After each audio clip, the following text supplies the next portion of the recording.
Welcome. आप सबका स्वागत है। शुरू करते हैं। पहला प्रश्न से सुमेलित करना है। क्या सुमेलित करना है? व्यक्तित्व दिया हुआ है और संबंधित क्षेत्र दिए हुए हैं। जैसे पहला व्यक्तित्व है गौरीबाई। गौरीबाई कहाँ से संबंधित है? राजस्थान में डूंगरपुर से, तो ये 2 नंबर से मिल जाएगा।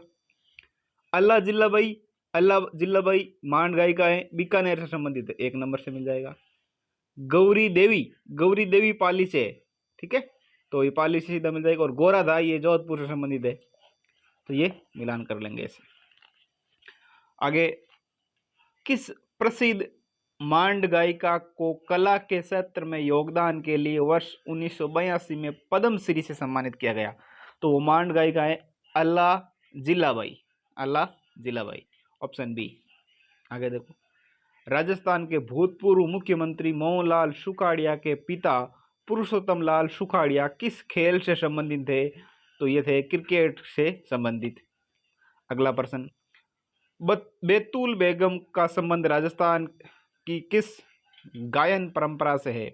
तो बैतूल बेगम है ना, ये मांड गायन से संबंधित है, ठीक है। इन्हें नारी शक्ति पुरस्कार दिया गया इस साल का। परमवीर चक्र से सम्मानित पहले राजस्थानी मेजर पीरू सिंह का संबंध राजस्थान के किस जिले से है? तो पहले जो परमवीर चक्र से सम्मानित होने वाले पीरू सिंह है, ये झुंझुनू जिले से संबंधित है, झुंझुनू जिला। आगे देखो, राजस्थान के प्रत्येक राज्य में महकमा बकायत होता था, जो क्या होता? बकायत, बकायत यानी बकाया रखता।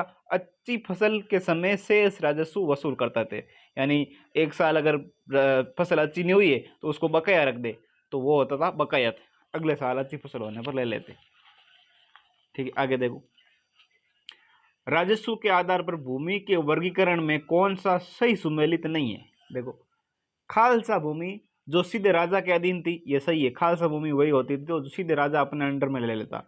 जागीरी भूमि होती तो सामंतों के अधीन थी, ठीक है, ये भी सही है।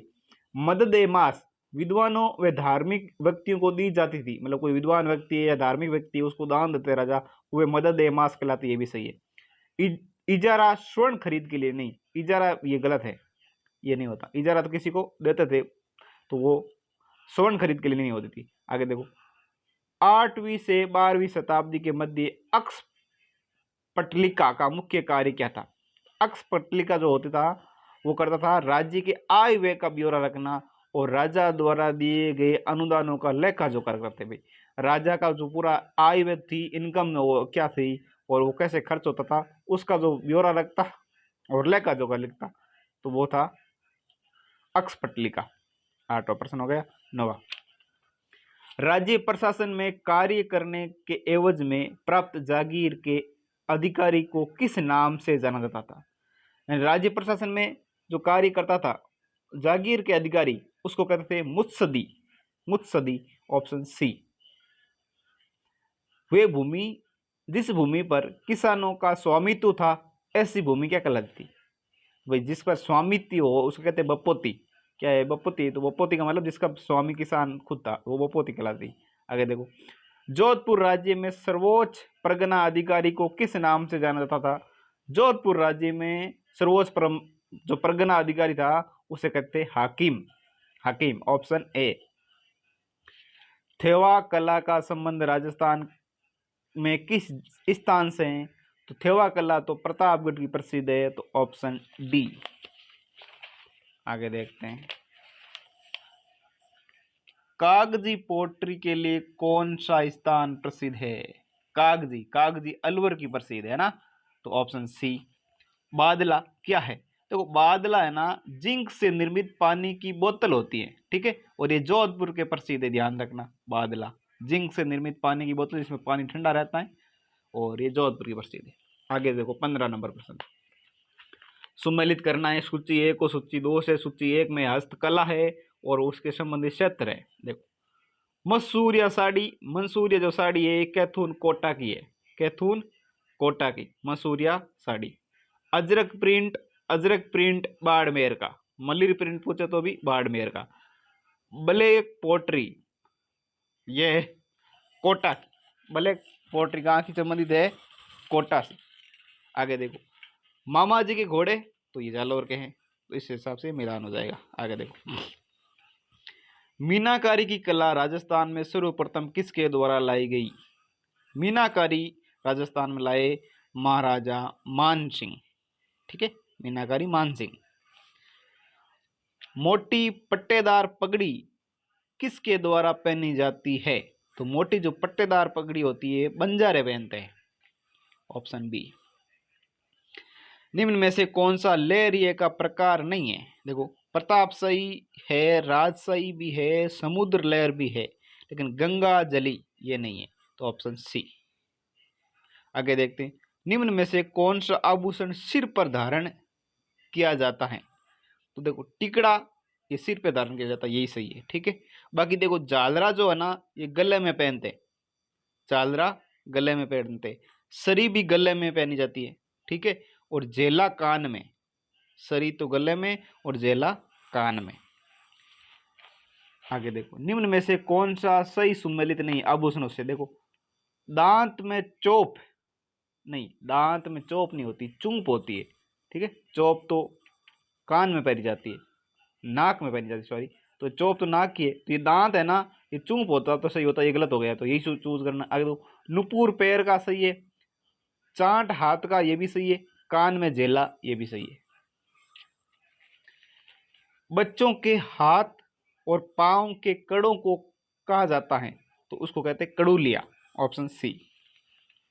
आगे देखो, दुतई, गदर, डगला, कानो व मिर्जाई किससे संबंधित है?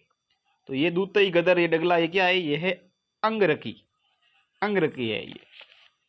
आगे देखो, राजस्थान के संदर्भ में पछेवड़ा क्या है? तो पछेवड़ा होती है मोटी सूती सोल। ठीक है, इसको कहते हैं पछेवड़ा। सूती सोल होती है मोटी, उसे पछेवड़ा कहते हैं। मांदलिया नामक आभूषण कहाँ पहना जाता है? तो मांदलिया आभूषण होता है महिलाओं का होता है और गले में पहनती है मांदलिया।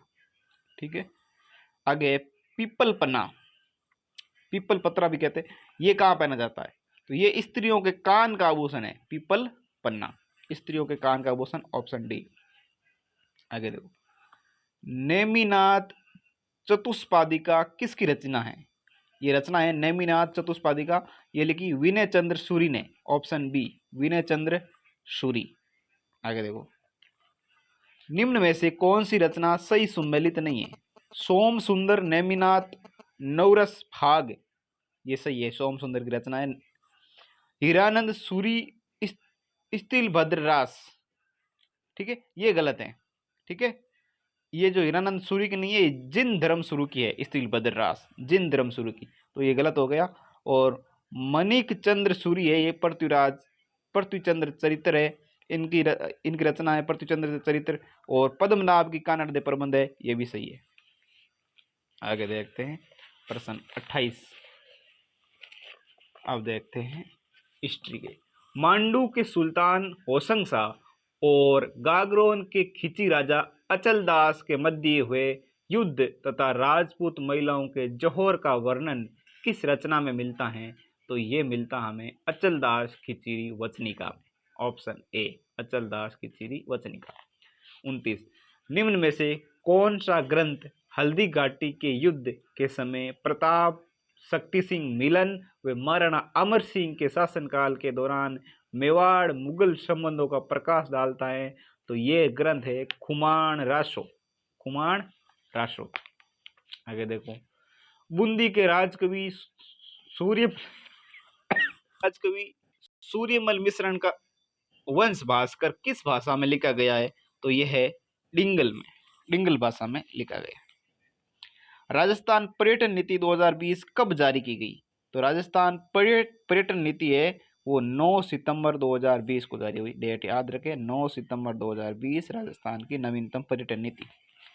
राजस्थान की इको टूरिज्म नीति आई 15 जुलाई 2021, ये 21 में आई। इको टूरिज्म 21 में 15 जुलाई की तारीख थी। राजस्थान पर्यटन विकास निगम लिमिटेड की स्थापना कब की गई? तो राजस्थान पर्यटन विकास निगम लिमिटेड 1 अप्रैल 1979, ऑप्शन ए, इस डेट को निगम लिमिटेड स्थापित हुआ। आगे, गोडवाड़ सर्किट में किन जिलों को शामिल किया गया है? गोडवाड़ सर्किट। तो गोडवाड़ सर्किट में जालोर, सिरोही, पाली और बाड़मेर, ये सारे हैं। जालोर, सिरोही, पाली, बाड़मेर, ऑप्शन सी। आगे देखते हैं, राजस्थान में स्टैच्यू ऑफ पीस यूनिटी कहाँ स्थापित की गई है? तो ये स्थापित की गई पाली में, statue of peace unity. Centre of excellence for tourism training की स्थापना कहाँ की गई? तो टूरिज्म ट्रेनिंग की जो सेंटर ऑफ एक्सीलेंस है ये उदयपुर में स्थापित किया गया, ऑप्शन ए। अगला प्रश्न है, जयपुर परकोटे को यूनेस्को द्वारा विश्व धरोहर सूची में कब शामिल किया गया? ये तो 2019 में, ठीक है, 2019 में जयपुर परकोटे को शामिल किया गया। अगला 38, राज्य में पर्यटन को उद्योग का दर्जा कब दिया गया? तो पर्यटन को उद्योग का दर्जा दिया गया 1989 में, ठीक है, तो ऑप्शन सी, ऑप्शन सी सही है, पर्यटन को उद्योग का दर्जा 1989। आगे देखो, मुख्यमंत्री पर्यटन उद्योग संबल योजना कब लागू की गई? तो ये आई 2021 में, मुख्यमंत्री पर्यटन उद्योग संबल योजना 2021। सांचू माता मंदिर किस जिले में है जिसको भारत पाक सीमा पर सीमा पर्यटन स्थल के रूप में विकसित किया जाएगा? तो सांचू माता मंदिर, ये इंपॉर्टेंट प्रश्न है, बीकानेर में है, ठीक है। अगला प्रश्न, राजस्थान की प्रथम खनिज नीति किस मुख्यमंत्री के शासनकाल में घोषित की गई? तो पहली खनिज नीति है वो भैरों सिंह शेखावत के शासनकाल में घोषित हुई, ऑप्शन डी। तांबड़ा मुख्यतः किन जिलों में पाया जाता है? तांबड़ा, रक्तमणि, फिरोजा, इनके नाम है, ये मिलते हैं टोंक व अजमेर में, टोंक व अजमेर में, ऑप्शन बी। राजस्थान में कितने प्रकार के खनिजों का खनन हो रहा है? अभी जो खनन हो रहा है वो 57, ऑप्शन ए। आगे चलते हैं, 44 नंबर क्वेश्चन, राजस्थान का एकमात्र जिला जहां पाइराइट का भंडार है, पाइराइट तो सीकर में, ऑप्शन ए। काला गुमान खान क्षेत्र किसके लिए प्रसिद्ध है? तो काला गुमान है पन्ना के लिए, पन्ना एक खनिज है, इसके लिए प्रसिद्ध है।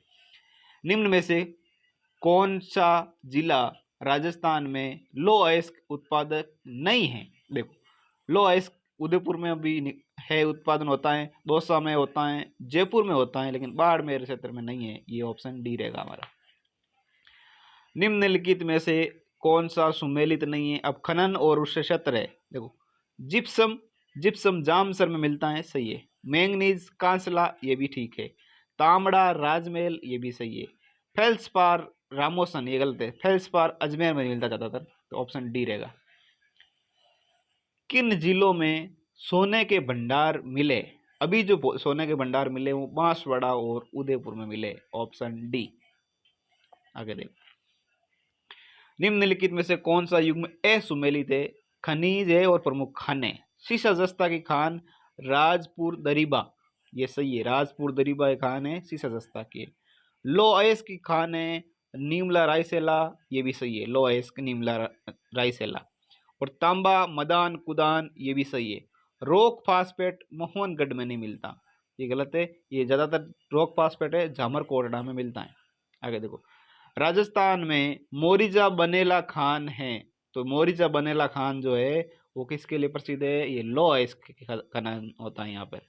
आगे देखो, अगला प्रश्न है, 66वीं राज्य स्तरीय कबड्डी प्रतियोगिता का आयोजन कहाँ हुआ? तो ये जो कबड्डी प्रतियोगिता हुई 66वीं भरतपुर में, ठीक है। आगे देखो, भारत और ऑस्ट्रेलिया के मध्य अभ्यास ऑस्ट्रा हिंद 2022 का आयोजन कहाँ किया गया? तो ये हुआ था बीकानेर में, option D. Next question 53, Rajasthan ग्रामीण पर्यटन योजना को कब से लागू किया गया? ग्रामीण पर्यटन योजना अभी 5 दिसंबर 2022, 5 दिसंबर 2022। डेफ ओलंपिक 2022 में अभिनव शर्मा ने किस खेल में स्वर्ण पदक जीता? तो अभिनव शर्मा है बैडमिंटन के खिलाड़ी, उन्होंने स्वर्ण पदक जीता था डेफ ओलंपिक।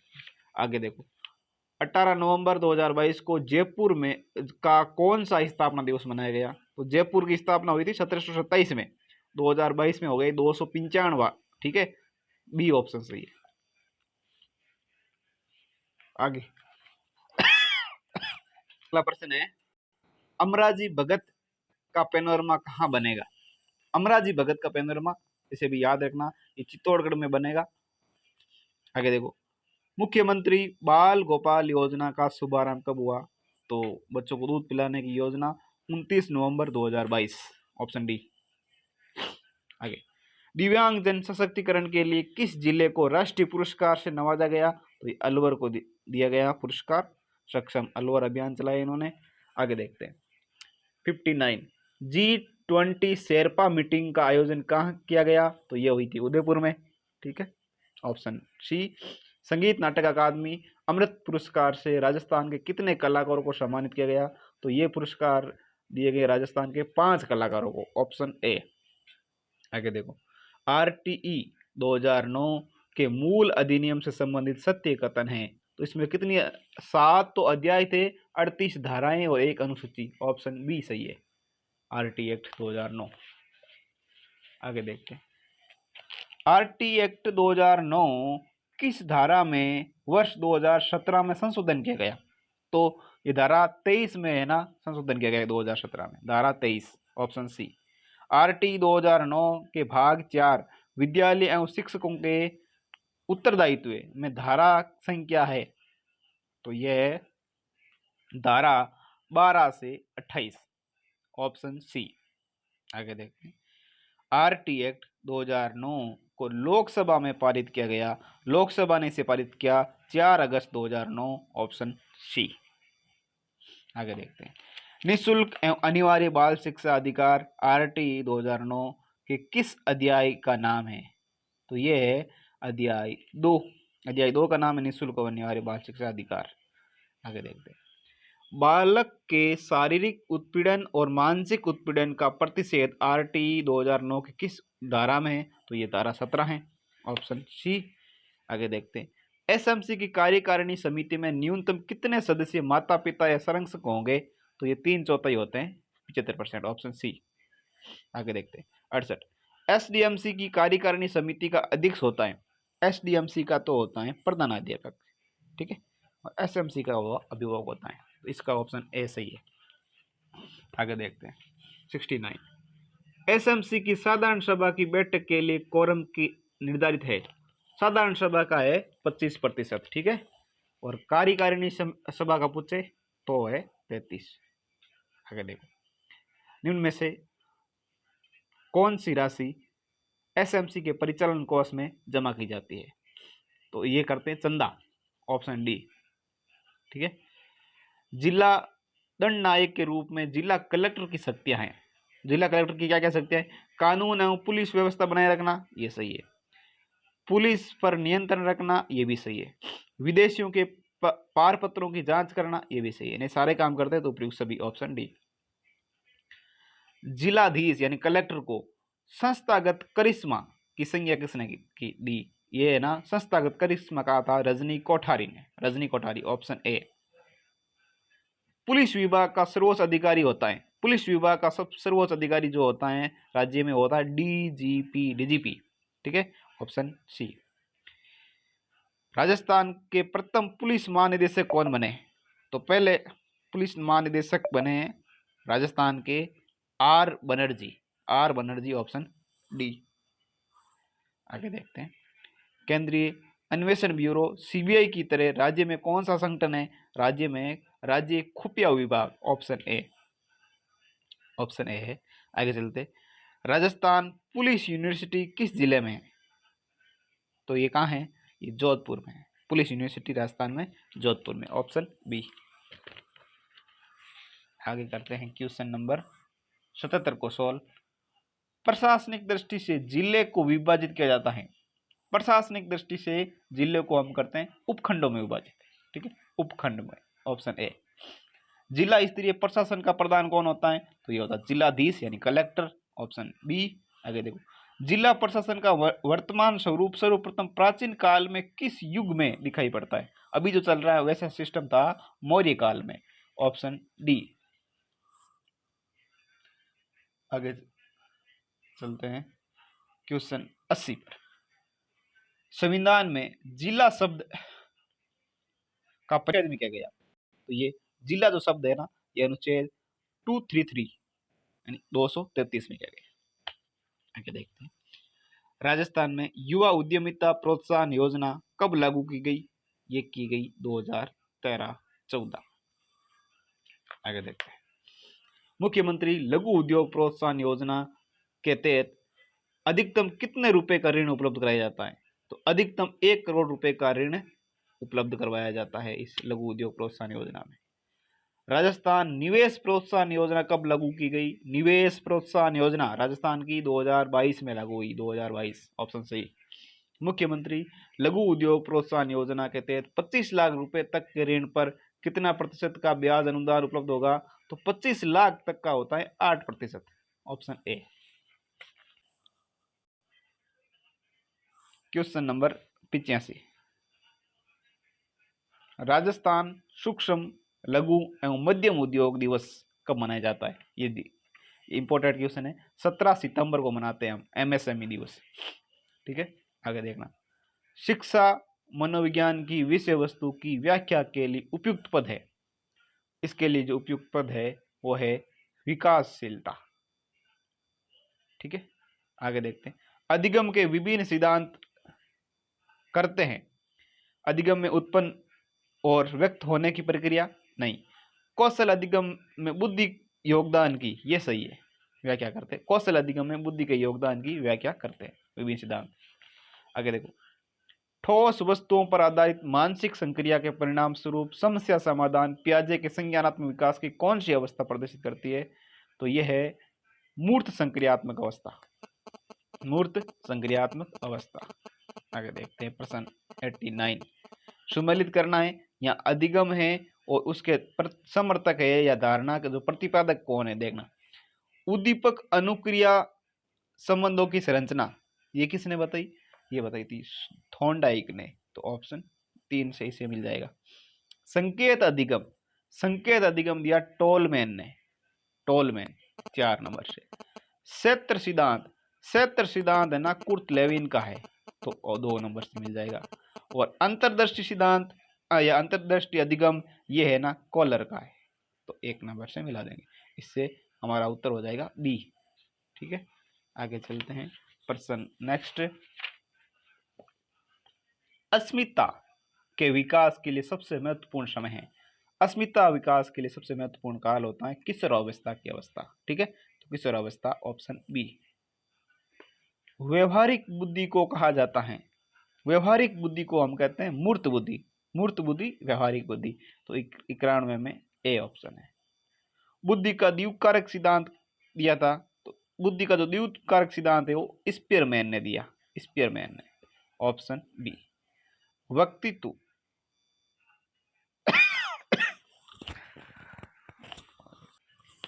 व्यक्तित्व व्यक्ति के अंतर्गत उन मनोशारीरिक गुणों का गतिशील संगठन है जो पर्यावरण में उनके अपूर्व समायोजन को निर्धारित करते हैं।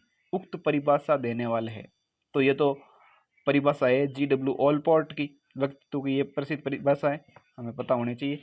आगे देखते हैं, अच्छे समायोजन की विशेषता है, अच्छे समायोजन की विशेषता है, देखो संवेगात्मक अस्थिरता, अस्थिरता तो क्या होगी, तो फिर समायोजन कैसे हुआ? सहनशीलता, ये ठीक है। आगे क्या लिखा हुआ है? अनियमित दिनचर्या, ये भी अनियमित हो गया। आत्मविश्वास में कमी, ये भी सही नहीं है, तो सहनशीलता सही रहेगा, ऑप्शन बी।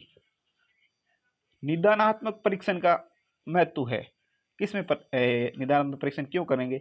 एक तो निर्देशन में, ये सही है। शिक्षण में भी होगा, उपचारात्मक शिक्षण की व्याख्या करने में भी निदानात्मक परीक्षण का महत्व है ही, तो सभी में है, तो ऑप्शन डी। अब देखते हैं कुछ आईटी के सवाल।